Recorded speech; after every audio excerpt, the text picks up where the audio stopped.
Le Grand Palais aurait-il pu voir le jour en 2014? Pas sûr si l'on en juge par les nombreux projets qui sont restés dans les cartons faute d'accords politiques, notamment en 2014. L'exemple le plus frappant, c'est la tour Triangle, voulue par Bertrand Delanoë, retoquée par le Conseil de Paris. Alors avec Patrick Ferrand et Norbert Cohen, on va revenir sur ces 12 mois, parfois tumultueux.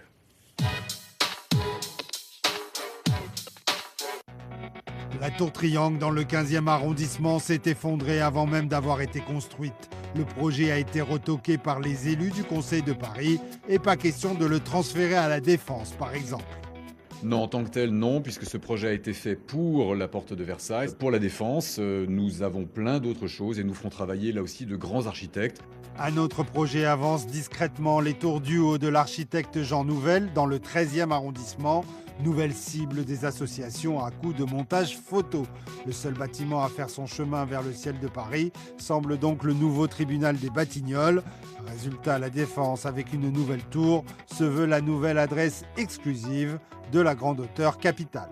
La tour mène Montparnasse.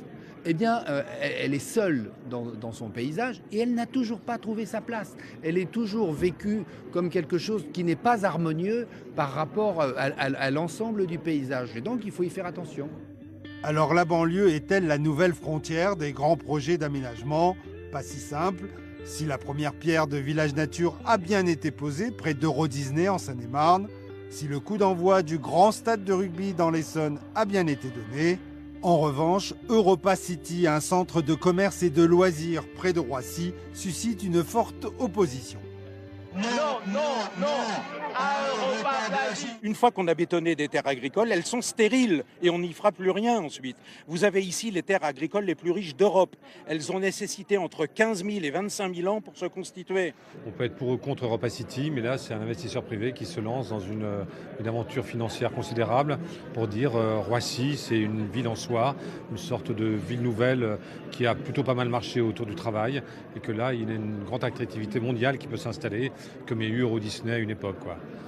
En banlieue, les nouvelles aventures architecturales devraient se concentrer autour du futur super métro du Grand Paris Express, avec pour projet emblématique les 69 gares et les quartiers alentours, comme le Central Park de la Courneuve. C'est historique parce que c'est la première fois qu'on pense un projet de transport en même temps que de penser un projet de développement urbain. On a toujours pensé le transport et puis après on s'est dit bon, qu'est-ce qu'on va mettre au bout des transports. C'était un peu le cas malheureusement des villes nouvelles. Là, on pense les deux en même temps. Retour dans la capitale où le chantier des Halles progresse à bon rythme, avec notamment l'avancement de la canopée, sa réalisation la plus emblématique. Et puis un autre chantier phare arrive lui à terme. En janvier va être inaugurée la Philharmonie de Paris. C'est une grande salle de 2400 places, c'est-à-dire une véritable salle de concert avec une acoustique qui aura tout pour être extraordinaire.